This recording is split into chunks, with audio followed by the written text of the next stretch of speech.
నమస్కారం. ముందుగా మా పెద్ద ఆయన దర్శకరత్న దాసరి నారాయణరావు గారికి అసురుని వాళ్ళు అర్పిస్తూ ఈ పరిశ్రమలో ఎస్పెషల్లీ ఇండస్ట్రీలో టాలెంట్, తర్వాత డెడికేషన్, డిసిప్లిన్ వీటన్నిటితో పాటు ఒక మంచి క్యారెక్టర్ ఉండాలి. వాళ్ళు సక్సెస్ అవ్వాలంటే, పైకి రావాలంటే అటువంటి అన్ని క్వాలిటీస్ నేను బ్రదర్ ఆదిలో చూశాను.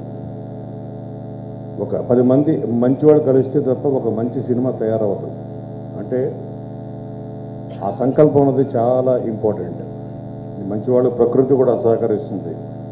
నేను ఈ సినిమాతో ఇప్పుడు మేము చేసిన సినిమా నిన్ను కోరి, ఆ సినిమా ద్వారా తనకి దగ్గర అవడం, తను ఎవరిని కలిసినా, ఏ యూనిట్లో పనిచేసినా, తను వెళ్ళిన ఆ యూనిట్లోకి వెళ్ళిన 48 అవర్స్లో అందరికి ఫ్యామిలీ మెంబర్ అయిపోతాడు. అది నేను ఫస్ట్ రవిరాజు గారికి ఫోన్ చేసి చెప్పాను. So that's a great quality. That's really a great quality. అలాగే యుఎస్లో మేము దగ్గర 40 days షూట్ చేసాం.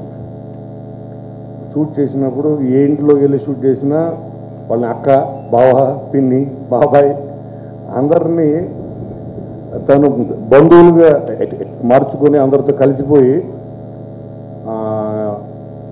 మేము వెళ్ళిన వెంటనే ఎవ్రీబడి స్టార్టెడ్ మిస్సింగ్ హిమ్. మేమెవరో గుర్తున్న వాళ్ళకి ఓన్లీ ఆదే గుర్తున్నాడు. సో అంత అందరితో కలిసిపోయే ఒక గొప్ప క్యారెక్టర్ ఆదిలో ఉంది. అలాగే తన చాయిస్ ఆఫ్ స్క్రిప్ట్స్, తన సెలెక్షన్ సూపర్. అదేవిధంగా ఈరోజు తను చేస్తున్న ఈ సినిమా మరగదమణి కూడా నాకు తను ఫస్ట్ టైం చెప్పాడు, నేను కలిసిన ఫస్ట్ మీటింగ్లోనే. ఇప్పుడు మారుతున్న ప్రజెంట్ ట్రెండ్లో వస్తున్న సినిమాల్లో ఇది డెఫినెట్గా ఒక డిఫరెంట్ ఫిల్మ్. ఎందుకంటే కాన్సెప్ట్ ఫిల్మ్స్కే ఇప్పుడు లైఫ్. కాన్సెప్ట్ ఫిల్మ్స్నే ఆదరిస్తున్నారు ఆర్టిస్టులు, స్టార్లు. ఇవన్నీ కాదు, కాన్సెప్ట్ ఇస్ స్టార్. అటువంటి మంచి కాన్సెప్ట్తో వచ్చిన శరవణన్ గారికి, అలాగే నాకు తెలిసి రాపేంటి మౌళికి ఇది ఫస్ట్ ఫిల్మ్ అనుకుంటా.